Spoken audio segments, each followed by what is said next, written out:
IPL Madanapalle news కి స్వాగతం. మదనపల్లిలో ఆర్చి వెంకటేష్ ఆధ్వర్యంలో జాతీయ నాయకుడు నారా చంద్రబాబు నాయుడు 74వ జన్మదిన వేడుకలు పార్టీ కార్యకర్తలతో నాయకులతో ఘనంగా జరుపుకున్నారు. ఈ కార్యక్రమంలో ఆర్జీ వెంకటేష్, రాజేష్, ఉమేష్, రాతకొండ గగన్, పెరవలి మధు, ఆన్వర్ భాష, విజయమ్మ, పూల మురళి పాల్గొన్నారు.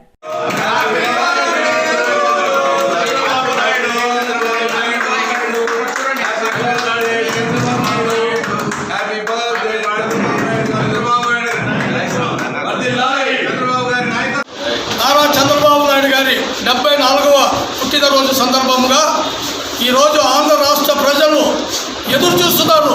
ఎందుకంటే ఒక దుష్ట పాలనను అంతం చేసి చంద్రబాబు నాయుడు మళ్ళీ ముఖ్యమంత్రిని చేసే వరకు ఈ రాష్ట్ర ప్రజలు విశ్రమించరు. ఎందుకంటే దశ దిశ నిర్దేశకుడు చంద్రబాబు నాయుడు. ఈరోజు టాప్ 10 లీడర్స్లో లెజెండరీగా ఉన్న చంద్రబాబు నాయుడు ఒక్క భారతదేశంలోనే కాదు ప్రపంచ దేశాల్లో కూడా చంద్రబాబు నాయుడు అంటే ఒక విజనరీ, చంద్రబాబు నాయుడు అంటే ఒక విజన్, చంద్రబాబు నాయుడు అంటే ఒక శక్తి.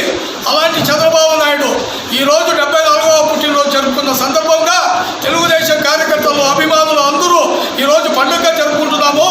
రాబో ఒక నెల లోపలనే చంద్రబాబు నాయుడు ముఖ్యమంత్రి అవుతాడని తెలియజేస్తూ చంద్రబాబు నాయుడుకి నిండు నూరేళ్లు ఆయుర ఆరోగ్యాలతో అష్టైశ్వర్యాలతో తెలుగువారి ప్రజల మన్ననలు పొంది ముఖ్యమంత్రిగా ఆయన నూరేళ్లు ఉండాలని కలియుగ దైవం వెంకటేశ్వర స్వామిని వేడుకుంటూ ఆయన నూరేళ్లు చల్లగా ఉండాలని చెప్పి ఆశీర్వదిస్తూ, దీవిస్తూ, అర్థిస్తూ జై తెలుగుదేశం, జై చంద్రబాబు.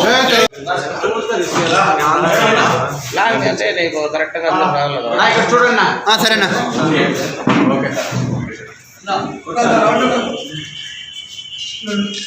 చూడండి, అట్లే చూడండి, ఇక్కడ చూడండి ఒకసారి నవ్వు ఏడ ఈ పక్క చూడండి. ఓకే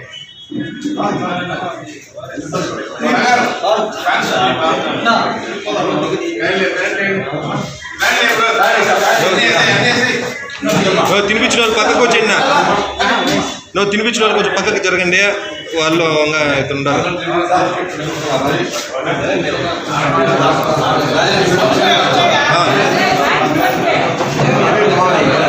అరుణన్న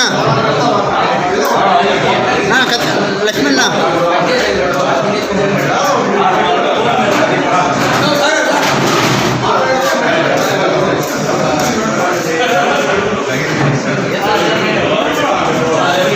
ఓకేనా.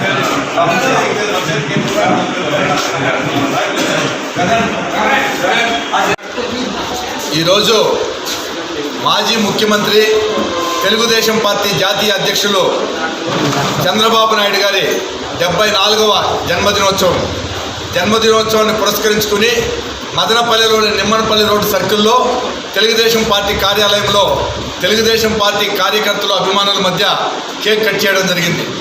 చంద్రబాబు నాయుడు అనే వ్యక్తి ఒక విజనరీ లీడర్, ప్రపంచ మేధావులలో ఆయన ఒకరు. ఇటువంటి వ్యక్తులు రాజకీయాలలో చాలా అరుదుగా ఉంటారు. 20 సంవత్సరాల ముందు ఏం జరుగుతుందో ఊహించి ఈనాడు ఇంప్లిమెంట్ చేసేదే ఆయన యొక్క విజనరీ రాజకీయం. ఆయన గ్లోబల్ వార్మింగ్ అంటే భూ తాపాన్ని తగ్గించాలనే ఉద్దేశంతో 20 సంవత్సరాల వెనక భూ ఉష్ణోగ్రతలు పెరుగుతాయని చెప్పే ఉద్దేశంతో నీరు చెట్టు కార్యక్రమాలకు శ్రీకారం చుట్టాడు. చెట్లను విరివిగా పెంచడం ద్వారా ఉష్ణోగ్రతలను తగ్గించాడు. అదేవిధంగా యువకులకు ఉపాధి కల్పించాలని ఇన్ఫర్మేషన్ టెక్నాలజీ రంగంలో ఆయన విప్లవాత్మకమైన మార్పులు తెచ్చాడు. ఇంజనీరింగ్ కాలేజీలు ప్రతి నియోజకవర్గంలో ఇంజనీరింగ్ కాలేజీలు, మెడికల్ కాలేజీలు స్థాపించాడు. ఆ విధంగా ఈరోజు ఇన్ఫర్మేషన్ టెక్నాలజీ రంగంలో విదేశాలలో తెలుగువారు ఉన్నారంటే చంద్రబాబు నాయుడే కారణం.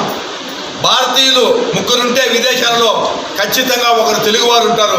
దానికి కారణం చంద్రబాబు నాయుడు గారు. అంతేకాదు ఇన్ఫ్రాస్ట్రక్చర్ డెవలప్మెంట్, రోడ్లు, ఉపాధి కల్పన, విద్య, ఈ రంగాలను పటిష్టంగా ముందుకు తీసుకుపోయినటువంటి వ్యక్తి చంద్రబాబు నాయుడు గారు. పేదరికం లేని సమాజం ఉండాలని, ప్రతి ఒక్కరికి పక్కా ఇల్లు ఉండాలని చెప్పి ఆయన కలలు కని ఈరోజు ఆంధ్రప్రదేశ్లో పూరే గుడిసెలు లేని ఆంధ్రప్రదేశ్గా ఈరోజు అవతరించిందంటే దానికి ఆయన శ్రీకారం చుట్టాడు. అది కారణం. ఈ విధంగా అనేక విప్లవాత్మకమైన మార్పులు తెచ్చి ప్రజలను అభివృద్ధి వైపు నడిపించాడు. పేదరికం లేని సమాజానికి ఆయన ముందు చూపుతో వ్యవహరించాడు. కాబట్టి ఆయన నిండు నూరేళ్లు ఉండాలని, కలియుగ దైవం వెంకటేశ్వర స్వామి ఆయన మీద ఆశీస్సులు ఎప్పుడు ఉండాలని, ఈ రాబోయే రోజుల్లో తిరిగి ముఖ్యమంత్రి కావడం తథ్యం కాబట్టి మేమందరం కూడా ఖచ్చితంగా ఆయనను బలపరిచి, లేదు ఆయన నిలబెట్టినటువంటి వ్యక్తులను బలపరిచి, ముఖ్యంగా మదనపల్లి నియోజకవర్గంలో షాజహాన్ గారిని గెలిపించడం ద్వారా మరోసారి ముఖ్యమంత్రిని చేస్తాం చంద్రబాబు నాయుడు గారిని సందర్భంగా తెలియజేస్తున్నాం. జై చంద్రబాబు.